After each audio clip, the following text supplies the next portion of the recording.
Taman Park wiped the dust from his hands as he descended into the forgotten storage facility beneath Earth Defense Force headquarters. The air was thick and stale, untouched by human breath for decades. His flashlight cut through the darkness, revealing rows upon rows of sealed containers and data terminals covered in a fine layer of neglect. Just old supply records, he muttered to himself, checking his assignment tablet. The bureaucrats upstairs wanted everything cataloged before the building's demolition next month. It seemed like busy work, but Taman needed the overtime pay.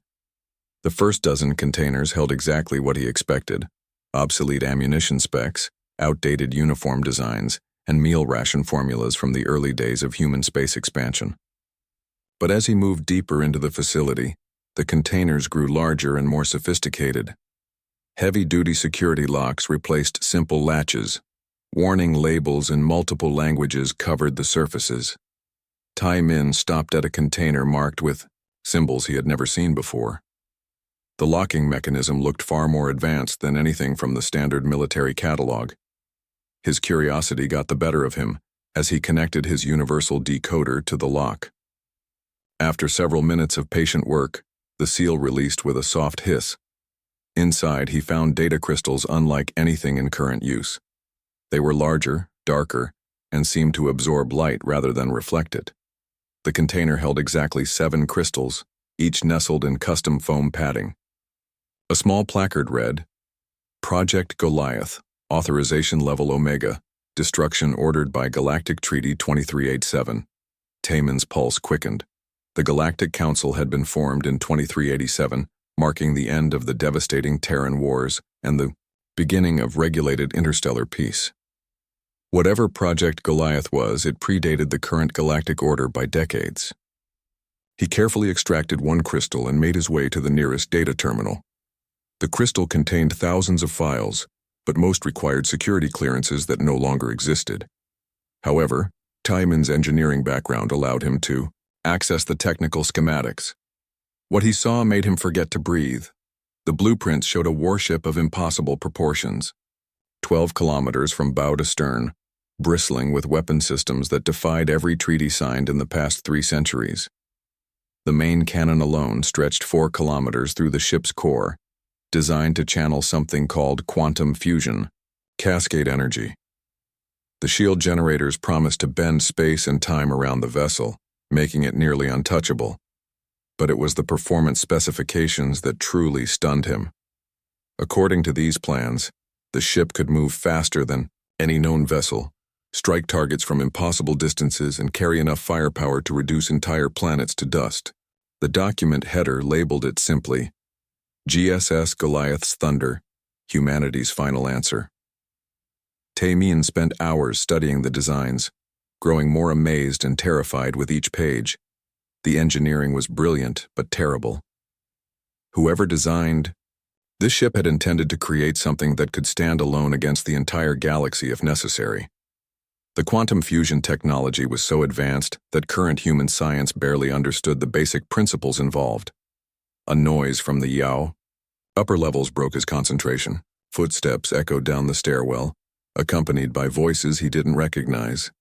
Taman quickly copied the crystal's contents to his personal storage device and returned everything to its original position. By the time the voices reached his level, he was innocently cataloging supply containers 3 rows away. "Just old junk down here," he called out to the approaching figures. "Nothing interesting." The next morning, Taman contacted Bora Kim, a military historian he had met during his university days. Bora worked at the Terran War Memorial Museum and had access to classified historical documents that might explain Project Goliath. They met at a small coffee shop far from any government buildings. "You look like you haven't slept," Bora observed as Taman sat down with shaking hands. "I found something yesterday, something that changes everything we thought we knew about the Terran Wars." Taman showed her the copied files on a secure tablet. Bora's expression grew increasingly serious as she reviewed the blueprints. "This is impossible," she whispered. "Ships like this don't exist. Can't exist. The Galactic Council would never allow it." "That's exactly the point," Taman replied. "Look at the date stamps. This was designed during the final year of the Terran. Wars when humanity was losing badly. We were desperate. Bora accessed her museum's database through a secure connection. Cross-referencing the dates and project codes, she found scattered references to Emergency Authorization Omega and Final Protocol Implementation. The picture that emerged was terrifying in its implications. The Council species were winning, she explained, her voice barely above a whisper. Human colonies were falling one after another. Earth itself was under siege.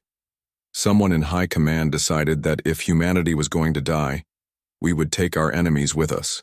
The historical records showed that Project Goliath had consumed nearly half of humanity's remaining resources during the war's final months. Scientists and engineers worked around the clock to develop technologies that pushed far beyond known physics. The quantum fusion cascade system alone represented a breakthrough that could have revolutionized galactic civilization if it hadn't been so incredibly dangerous. But the war ended before construction began, Bora continued. The Treaty of Vega Prime established the Galactic Council and banned all development of planet-killer weapons. Project Goliath was specifically mentioned in the Prohibited Technologies list. Every blueprint was supposed to be destroyed. Yet here they are, Taman said, tapping the tablet screen, hidden in a forgotten basement waiting for someone to find them.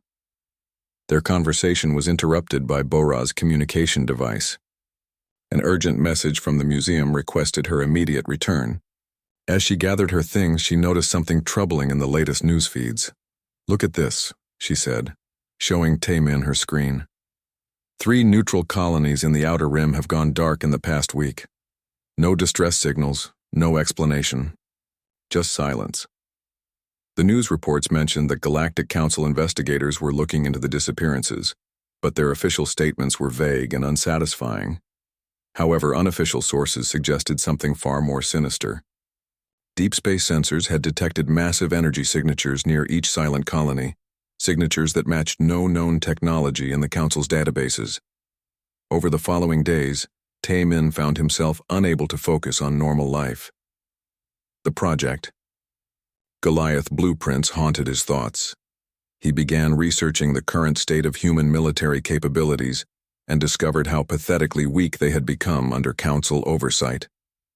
Human warships were limited to defensive systems only. Their weapons could barely scratch the hull of a serious military vessel from any of the major galactic powers. Meanwhile, disturbing reports continued to emerge from the Outer Rim. 2 more colonies had vanished without trace. Council response. Teams found the settlements completely destroyed, with no survivors and no clues about the attackers. The energy readings at each site suggested weapons far more powerful than anything legally permitted under galactic law. Bora called Taimin with additional historical information she had uncovered. I've been digging deeper into the Terran War archives, she said. The Void Empire was mentioned in several classified reports from that time. They were a minor faction then, mostly pirates and raiders, but the reports suggested they had access to forbidden technology even back then. The Void Empire? Taemin asked. I thought they were just another council member species now. They are, technically, but they've been pushing boundaries for years, testing the limits of what the council will allow, and now? She didn't need to finish the sentence. The pattern was becoming clear. The Void Empire was systematically destroying human colonies using weapons that shouldn't exist. The Galactic Council's response was slow and bureaucratic, more concerned with maintaining diplomatic protocols than stopping the slaughter. That evening, Taemin made a decision that would change the course of galactic history. He encrypted copies of the Project Goliath files and sent them to 3 people: Admiral Hyune Choi of the Earth Defense Force, Dr. Jin Ho Nam at the Advanced Propulsion Laboratory, and So Young Park, a weapons specialist working in the asteroid, mining colonies. His message was simple: humanity is under attack. The Council cannot protect us. Perhaps it's time we protected ourselves. Admiral Hyune Choi received Taemin's message while reviewing the latest intelligence reports about the missing colonies. She had spent her career working within Council regulations, trying to build Earth's defenses while respecting the limitations imposed by galactic law. But as she studied the Project Goliath blueprints, she realized that playing by the rules might mean watching humanity die slowly. The quantum fusion technology was decades ahead of anything currently in use. If these designs were real, and the mathematical models suggested they were, then Project Goliath represented humanity's best hope for survival in an increasingly dangerous galaxy. The Void Empire wasn't going to stop with Outer Rim colonies. They were testing human resolve, preparing for something much larger. Dr. Jinho Nam ran the technical specifications through every computer model available to him. 6 months after Taemin Park discovered the forbidden blueprints, Admiral Hyune Choi stood in the cargo bay of a modified mining vessel, watching the first pieces of Project Goliath take shape in the darkness between worlds. The Kuiper Belt asteroid field provided perfect cover for their operations. Millions of rocks floating in the outer solar system, where no council ships ever patrolled. The construction site occupied a hollowed-out asteroid nearly 50 kilometers in diameter. Teams of engineers and workers had spent months preparing the hidden facility, installing artificial gravity generators, atmosphere processors, and manufacturing equipment salvaged from decommissioned military bases. Everything had to be done in complete communication silence to avoid detection by council monitoring systems. "The keel sections are coming together better than expected," reported Jin Ho Nam, wiping sweat from his forehead despite the controlled environment. As chief engineer for the project, he oversaw the most challenging construction effort in human history. "But we're going to need more exotic materials soon. The quantum fusion reactors require elements that simply don't exist in nature." Admiral Choi nodded grimly. They had known from the beginning that Project Goliath would push human technology beyond its limits. The original designers had created specifications for a ship that required materials science advances of at least a century. Somehow, her team would have to compress that development into months. "What about the synthesis laboratory Dr. Park is building?" she asked. "It's our best hope," Jinho admitted. "If her theories about zero-gravity atomic manipulation are correct, we might be able to create the materials we need. But it's never been attempted on this scale. We're essentially trying to build a new periodic table." Dr. Eugene Park, no relation to Taemin despite the shared surname, had joined the project 3 months ago with radical theories about exotic matter creation. Her work pushed far beyond established physics, combining quantum mechanics with gravitational manipulation in ways that made traditional scientists uncomfortable. But Project Goliath had no room for traditional thinking. In the zero-gravity manufacturing bay, So Young Park supervised the construction of the ship's weapon systems. The scale was staggering. The main cannon alone required a housing that stretched 4 kilometers through the ship's core. Traditional manufacturing methods were useless for components this large and precise. Everything had to be grown rather than built, using molecular assembly techniques that pushed automated systems to their absolute limits. "The quantum cascade focusing array is giving us trouble," she reported to Admiral Choi during their daily briefing. "The tolerances are so tight that a single atom out of place could cause a catastrophic feedback explosion. We need perfect conditions for the final assembly." Admiral Choi studied the holographic display showing the weapon's construction progress. Even incomplete, the main cannon was terrifyingly beautiful, a fusion of art and destruction that represented humanity's greatest engineering achievement and its most dangerous creation. "How long until the first test firing?" she asked. 6 months, assuming we solve the exotic matter problem," So Young replied. "But Admiral, I need to stress again. This weapon is designed to crack planets. Test firing it anywhere in the solar system could have unpredictable consequences." The Admiral had already considered this problem. Test firing the main cannon would require taking the completed ship to an uninhabited star system, far from any council presence. The risks were enormous, but without proper testing, the weapon might destroy its own ship when fired in combat. Meanwhile, Miran O worked from a small intelligence station hidden within the asteroid's communications center. Her job was monitoring Galactic Council channels while maintaining the project's secrecy. The news she gathered grew more disturbing each day. 7 more colonies have gone silent this month, she reported during the evening briefing. The Void Empire isn't even trying to hide their involvement anymore. Council investigators found Void Empire energy signatures at the last 3 attack sites. What's the Council's response? Admiral Choi asked, though she already knew the answer would be disappointing. Diplomatic protests and economic sanctions, Miran said with obvious disgust.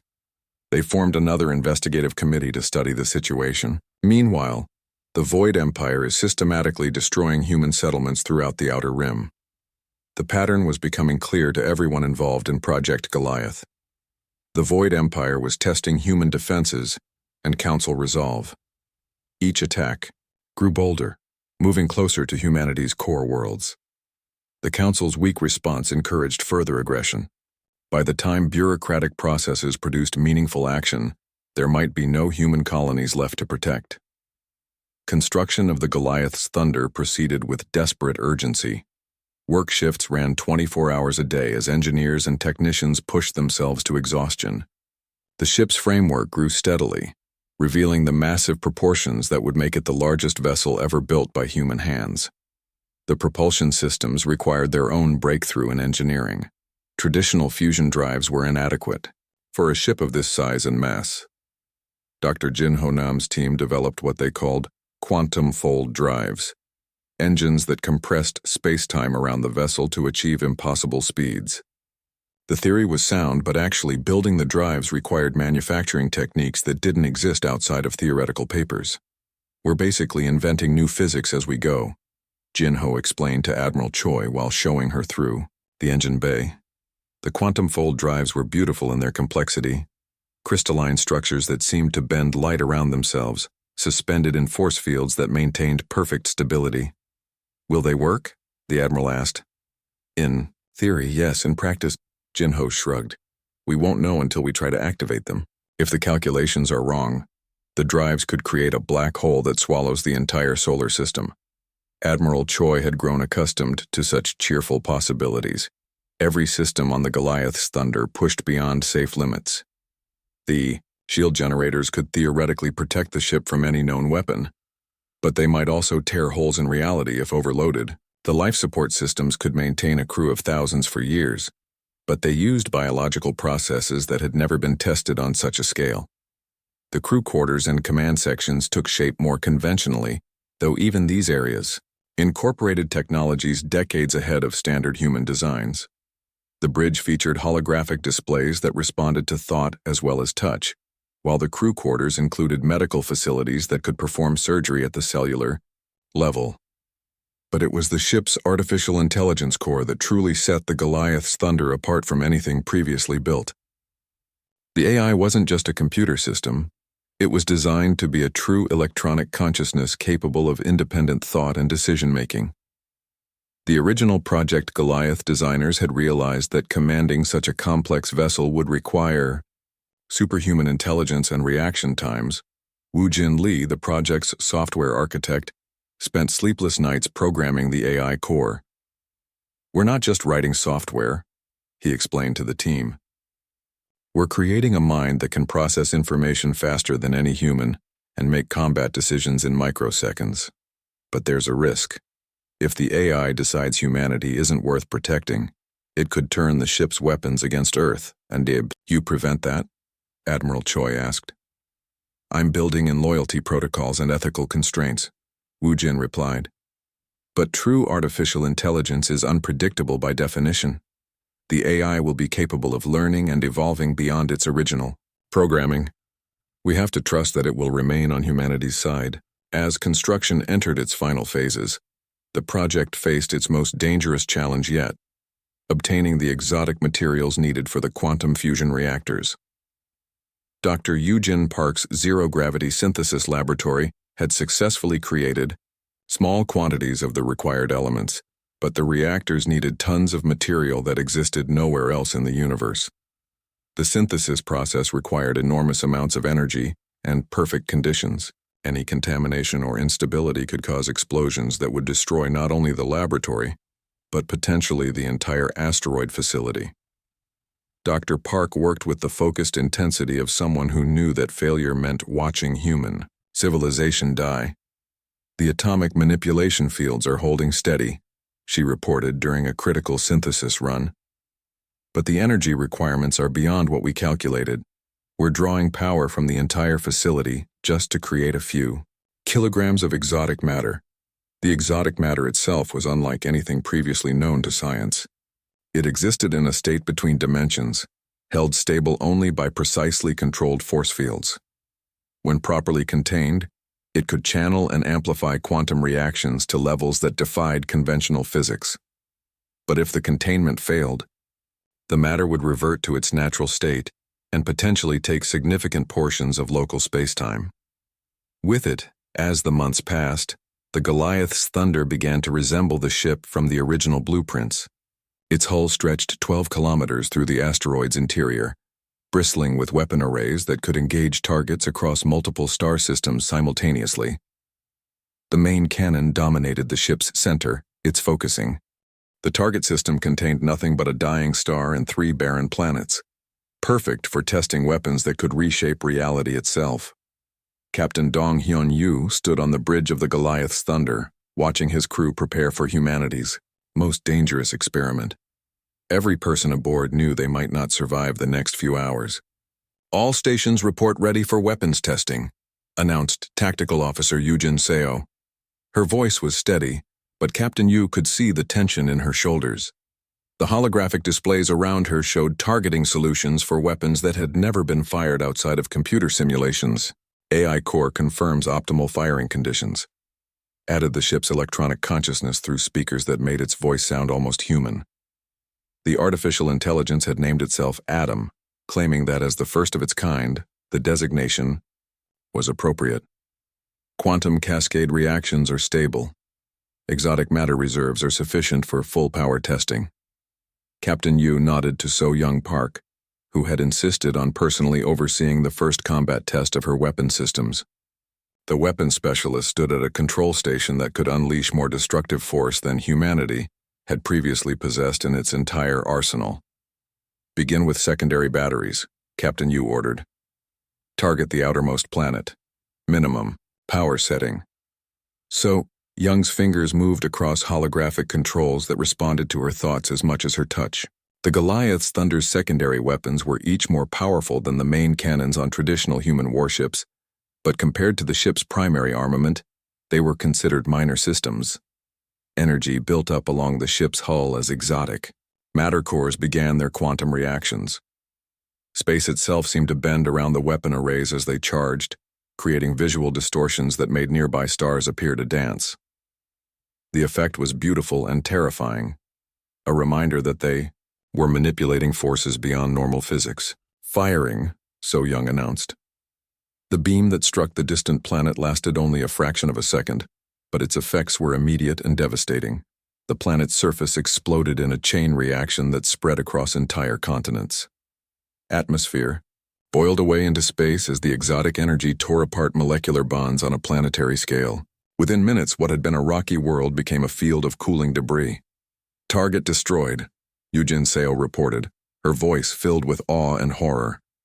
"Complete planetary fragmentation achieved with a single secondary battery discharge at 20% power." Captain Yu absorbed this information with growing unease.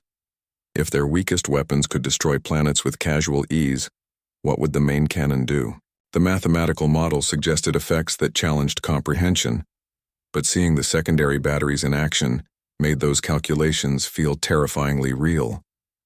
"Science stations, full analysis of the energy discharge," he ordered. "I want to understand exactly what we just did." Dr. Jae-won Kim, the ship's chief scientist, studied the sensor readings with growing concern. "Captain, the quantum reactions didn't stop when the planet was destroyed. The exotic energy is creating subspace rifts throughout the target system. These rifts are spreading at near light speed and showing no signs of stability. The implications hit everyone on the bridge simultaneously. Their weapons weren't just destroying targets, they were potentially damaging the fabric of space-time itself. The subspace rifts could spread beyond the test system, affecting neighboring star systems in unpredictable ways. How bad could it get? Captain Yu asked, though he wasn't sure he wanted to know the answer. In the worst-case scenario, the rifts could cascade across multiple star systems, making entire regions of space uninhabitable, Dr. Kim replied. We're dealing with forces that exist between dimensions. When we disrupt them, the effects ripple through reality itself. So, young Park studied her weapon control displays with new understanding. The original designers built these systems during humanity's darkest hour. They weren't concerned with long-term consequences. They just wanted weapons that could guarantee mutual destruction on a galactic scale. Captain Yu made a decision that would haunt him for the rest of his life. Proceed with main cannon testing. If we're going to use these weapons in combat, we need to understand their full capabilities and risks. The main cannon's charging sequence took nearly an hour as exotic matter flowed through 4 kilometers of focusing arrays. The ship's AI core monitored thousands of variables simultaneously, making microscopic adjustments to maintain stability as energies built to levels that defied measurement. Reality bent around the Goliath's thunder as its most powerful weapon prepared to fire. Quantum cascade reaction approaching critical threshold, Adam reported. All safety systems are engaged, but I must warn that the theoretical maximum yield has never been tested. We are entering uncharted territory. The target was the system's second planet, a world twice the size of Earth with a dense metallic core. If their calculations were correct, the main cannon should be able to destroy it completely. If their calculations were wrong, the results could be catastrophic on an interstellar scale. Main cannon fully charged, So Young announced. Ready. To fire on your command, Captain. Captain Yu took a deep breath and gave the order that would change the course of galactic history. Fire. The main cannon's discharge was unlike anything previously seen in the universe. Rather than a simple energy beam, it projected a column of folded spacetime that existed in multiple dimensions simultaneously. The exotic matter reactions created effects that hurt to observe directly, as if reality itself was being torn apart and rebuilt in milliseconds. When the column struck the target planet, the results exceeded even their most extreme projections. The world didn't simply explode, it ceased to exist on a fundamental level. The exotic energies converted matter directly into quantum foam, reducing a planet-sized mass to subatomic particles in less than a second. The explosion was so complete that it created a temporary void in spacetime where the planet had been. Target eliminated, Yujin Seo reported, in a voice barely above a whisper. Complete molecular disintegration achieved. Energy readings are off our scales. But the effects didn't stop with the planet's destruction. The quantum reactions spread outward in waves that warped space around them. The system's star flickered as gravitational fields fluctuated. The remaining planet shifted in its orbit as the fundamental forces holding the system together were temporarily disrupted. Dr. Kim's readings confirmed their worst fears. The subspace rifts are expanding exponentially. They're creating permanent distortions in the fabric of space-time. This system will be uninhabitable for thousands of years, possibly longer. Captain Yu realized they had created something that was as dangerous to its users as to its targets. The Goliath's thunder could destroy any enemy, but using its full power risked damaging the universe itself. The ship was a weapon of absolute last resort, something to be used only when the alternative was total extinction. Before they could fully analyze the test results, their communication systems detected an emergency signal from Earth. Miran-O, monitoring intelligence channels from her station in the asteroid facility, was transmitting urgent updates about Void Empire movements. Priority message from command, announced the communications officer. The Void Empire has launched a massive offensive against human space. 15 colonies are under direct attack. Earth Defense Force fleets are being systematically destroyed. Though, tactical display updated with real-time intelligence from the battle zones. Void Empire ships were using weapons that violated every galactic treaty, including planet killers that reduced human worlds to ash and cinders. Their technology seemed decades ahead of what Council intelligence had reported, suggesting they had been secretly developing forbidden weapons for years. Council response? Captain Yu asked. Diplomatic protests and calls for immediate ceasefire negotiations, came the bitter reply. No military assistance. They're more concerned with maintaining treaty compliance than stopping genocide. Eugene Seo studied the tactical data with professional interest. The Void Empire fleets number in the thousands. Traditional human forces are completely outmatched. Even our most modern warships are being destroyed before they can get within weapons range. The pattern was clear to everyone on the bridge. The Void Empire had been testing human defenses for months, preparing for this massive offensive. They had developed weapons specifically designed to overwhelm human shields and armor. Their invasion forces were advancing toward humanity's core, worlds with unstoppable momentum. Captain Yu faced the decision that defined his command. Set course for the Kepler station system. The Void Empire's largest fleet is approaching human space through that sector. We intercept them there. Captain, Dr. Kim interjected, our weapons testing created massive subspace distortions. If we use the main cannon in populated space, the collateral damage could affect multiple star systems. If we don't use it, there won't be any human star systems left to protect, Captain Yu replied grimly. The Void Empire isn't interested in conquest. They're committing genocide. We have to stop them, regardless of the consequences. The Goliath's thunder engaged its quantum fold drives, folding space around itself to travel hundreds of light years in minutes. The journey gave the crew time to. The news of the Void Empire fleet's complete destruction spread across the galaxy like wildfire. Within hours of the Battle of Kepler Station, every major species in the Galactic Council had received sensor recordings of the impossible engagement. The footage showed a single human warship eliminating over 300 enemy vessels in 17 minutes, using weapons that seemed to violate the fundamental laws of physics. On the Council's capital world of Nexus Prime, emergency sessions, convened as representatives struggled to comprehend what they had witnessed. The quantum cascade beam signatures were unlike anything in their databases. The space-time distortions suggested technology that existed only in theoretical papers, written by their most advanced scientists. Ambassador Subin Lee found herself at the center of the storm, as council members demanded explanations that Earth's government couldn't provide. Officially, humanity knew nothing about the mysterious warship that had appeared from nowhere to devastate the Void Empire's invasion fleet. Unofficially, she had received coded messages confirming that Project Goliath was not only real but actively hunting Void Empire forces across human space. The human government denies any knowledge of this vessel, she told the assembled council, maintaining the fiction that kept Earth from being declared a rogue state. We are as surprised by these events as everyone else in this chamber. But the council members weren't fools. The ship's technology was clearly human in origin, incorporating design elements that matched Earth's industrial signatures. More damning still, the vessel had appeared precisely when humanity faced extinction, striking with surgical precision against only Void Empire targets. Councillor Vextar of the Altarian Confederation spoke for many when he addressed the assembly.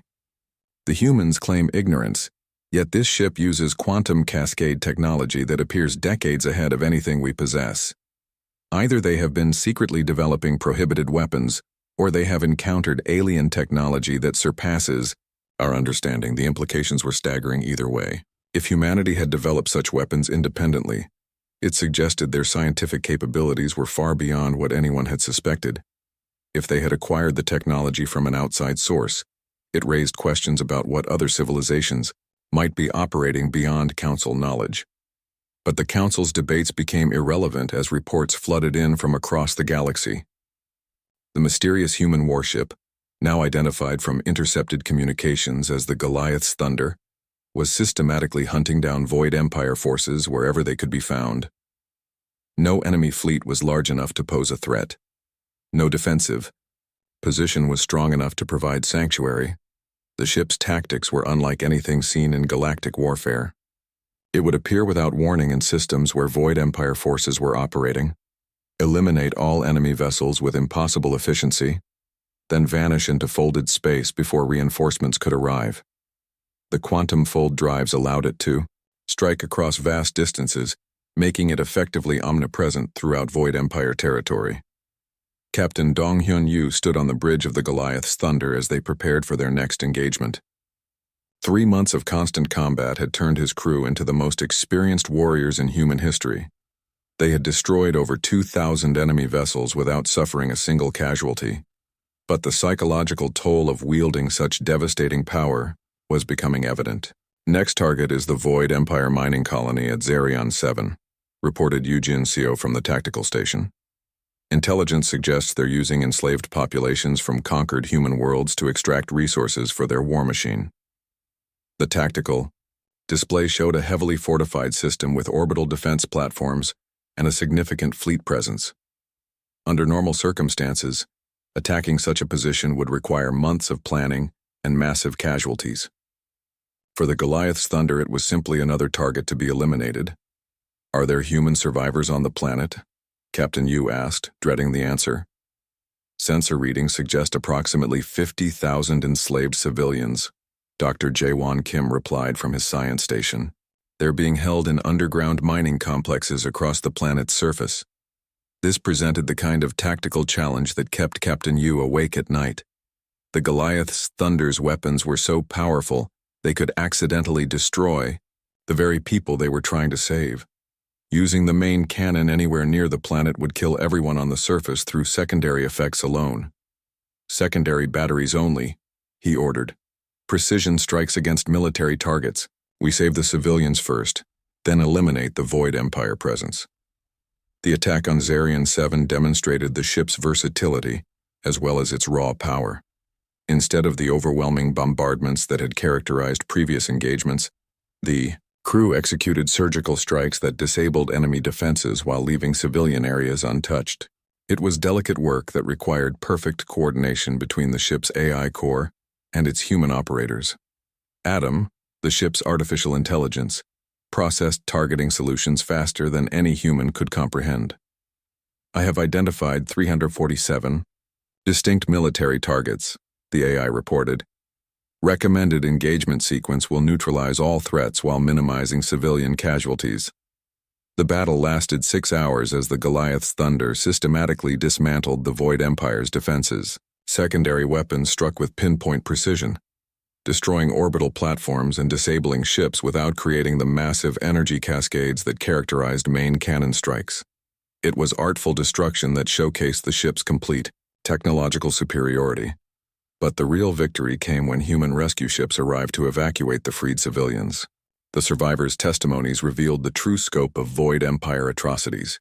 Entire populations enslaved, children forced to work in dangerous mines, systematic extermination of those too weak to be useful. The enemy wasn't just conquering human space. They were erasing human civilization one colony at a time. Min-seo Park, the ship's communications officer, coordinated the rescue operations while monitoring galactic news channels. The coverage of their latest victory was reaching new audiences across Council space, generating reactions that ranged from awe to terror. The major news networks are calling us either humanity's salvation or the greatest threat to galactic peace, she reported to Captain Yu. Some species are demanding the Council take action against us, while others are quietly inquiring about defensive partnerships with Earth. The political implications were becoming as complex as the military situation. Species that had remained neutral in the conflict were being forced to choose sides as the Goliath's Thunder's campaign reshaped the galactic balance of power. Some saw humanity as a potential protector against future aggression. Others viewed the ship as proof that humans were inherently dangerous and needed to be contained. Dr. Kim's scientific analysis of their weapon effects was generating its own concerns. The subspace rifts from our battles are creating navigational hazards across multiple star systems, he reported during the daily briefing. Some regions of space are becoming impossible to traverse safely. We're not just winning the war, we're changing the fundamental structure of local spacetime. The unintended consequences of their power were becoming impossible to ignore. Star systems where major battles had occurred were showing permanent alterations to physical laws. Hyperspace travel was disrupted across vast regions, forcing civilian traffic to take longer routes through stable space. In some areas, the quantum residue from their weapons was affecting planetary weather patterns and magnetic fields. But the most significant development came when Changmin-O, a senior diplomat from the Galactic Council, arrived at Nexus Prime with a secret proposal. Rather than condemning humanity's use of prohibited weapons, a coalition of council members wanted to quietly support their war against the Void Empire. The Void Empire has been violating galactic law for decades, Changmin explained to Ambassador Subin Lee in a private meeting. They've been developing planet-killer weapons, enslaving civilian populations, and systematically destroying any species that oppose their expansion. We've been too concerned with diplomatic protocols to take effective action. The proposal was politically explosive but strategically sound. The Council would privately authorize humanity's campaign against the Void Empire, while publicly maintaining official neutrality. In exchange, Earth would agree to certain limitations on the Goliath's Thunder's operations and provide technical data about their quantum cascade weapons. Ambassador Lee recognized the offer for what it really was, an admission that the Council's regulatory approach to galactic peace had failed catastrophically. The Void Empire had exploited bureaucratic weakness to build a war machine that conventional forces couldn't stop. Only humanity's willingness to violate galactic law had prevented a successful genocide. "What assurances do you need from us?" she asked Changmin directly. "Proof that humanity can be trusted with such power," he replied. "The Goliath's thunder could conquer the entire galaxy if your people chose to do so. We need to know that Earth's intentions are defensive rather than expansionist." The conversation was interrupted by news of the Void Empire's most desperate gambit yet. Facing systematic destruction of their military forces, they had activated Sleeper. The final battle began at exactly 0800 Galactic Standard Time, when the Goliath's thunder emerged from folded space above the burning world of Alteria Prime. Void Empire dreadnoughts were systematically destroying the planet's major cities, their planet-killer weapons turning centuries of civilization into seas of molten glass.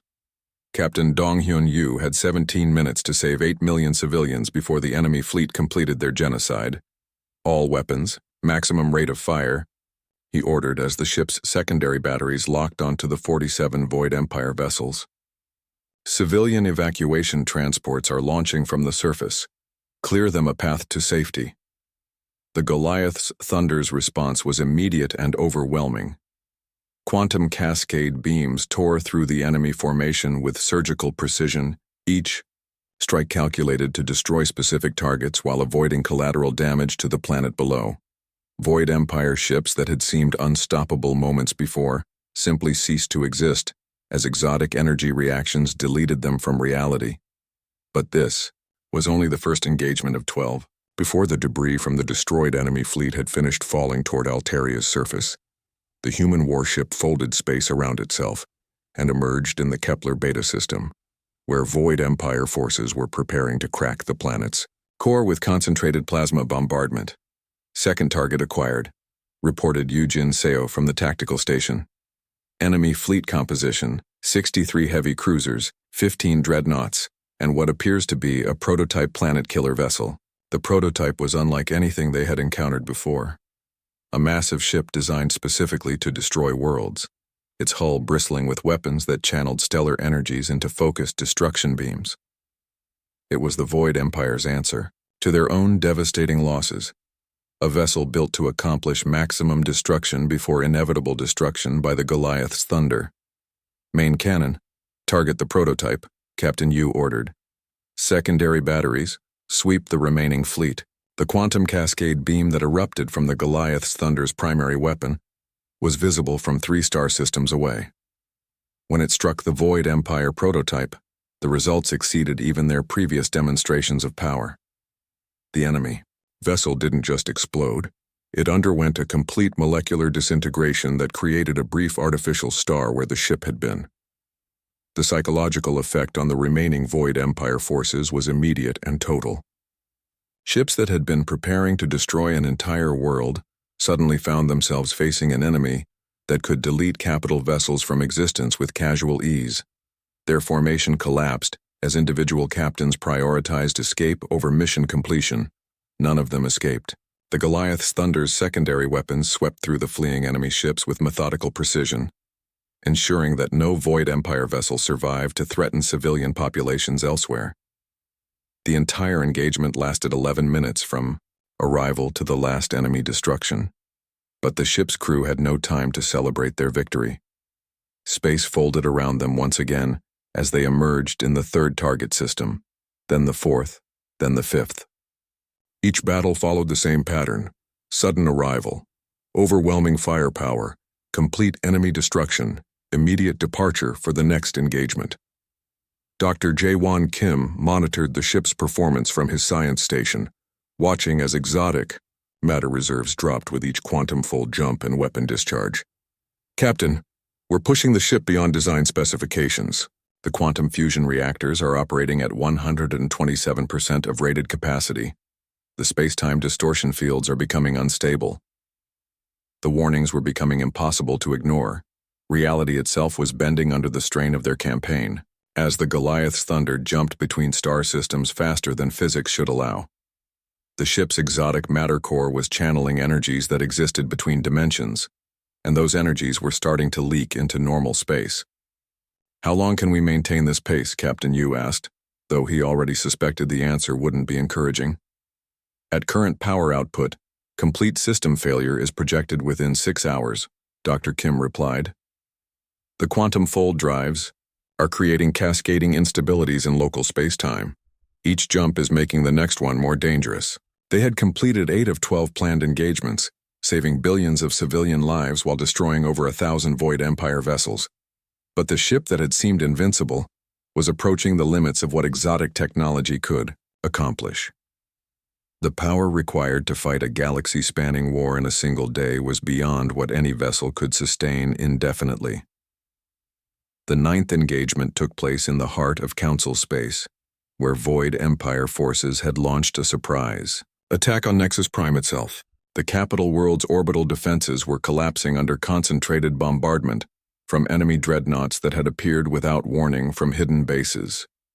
"This is their real target," Yujin Seo realized as sensor data revealed the true scale of the enemy force. "Over 200 ships, including their remaining command vessels. They're trying to decapitate the Galactic Council while we're spread across the galaxy." The battle for Nexus Prime was different from their previous engagements. The Void Empire fleet wasn't trying to escape or complete a quick strike mission.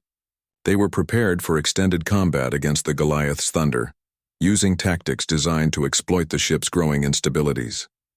Enemy vessels surrounded the human warship in a perfect sphere, maintaining maximum distance while concentrating fire on specific points. They had studied recordings of previous battles and identified potential weaknesses in the space-time distortion shields. Their weapons weren't powerful enough to penetrate the barriers, but coordinated strikes were creating resonance patterns that amplified stress on the exotic matter containment systems. "They're trying to force a containment failure," Dr. Kim warned as his instruments detected dangerous fluctuations in the ship's power core.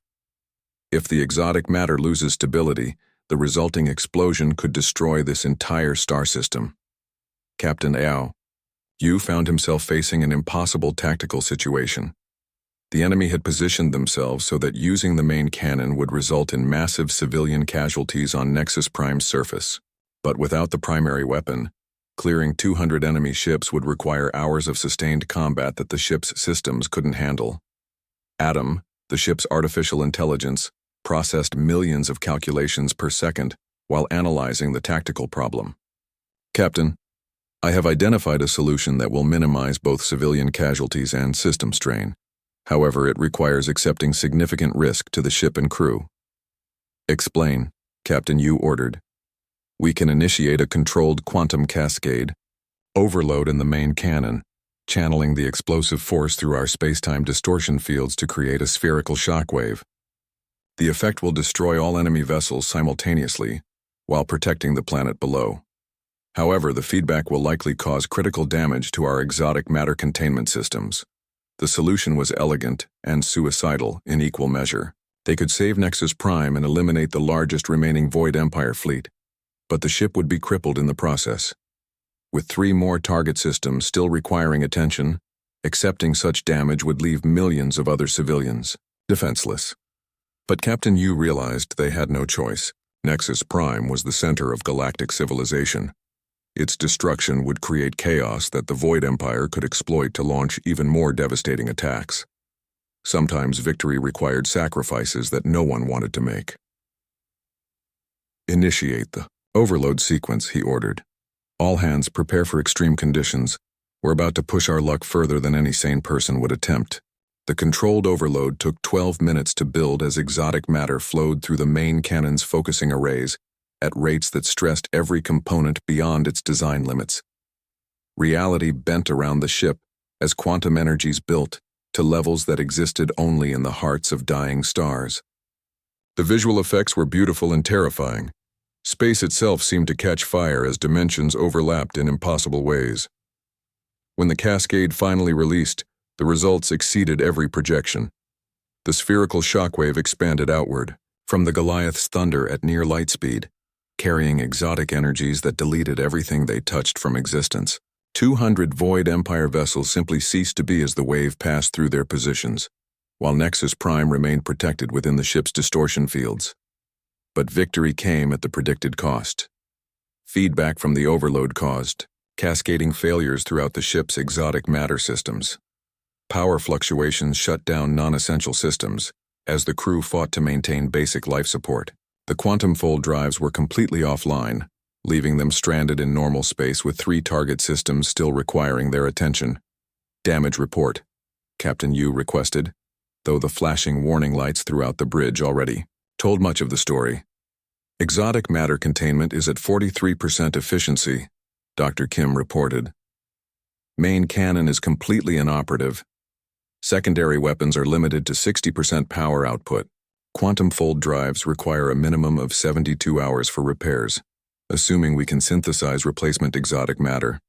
They had won the battle for Nexus Prime, but the Goliath's thunder was no longer the unstoppable force that had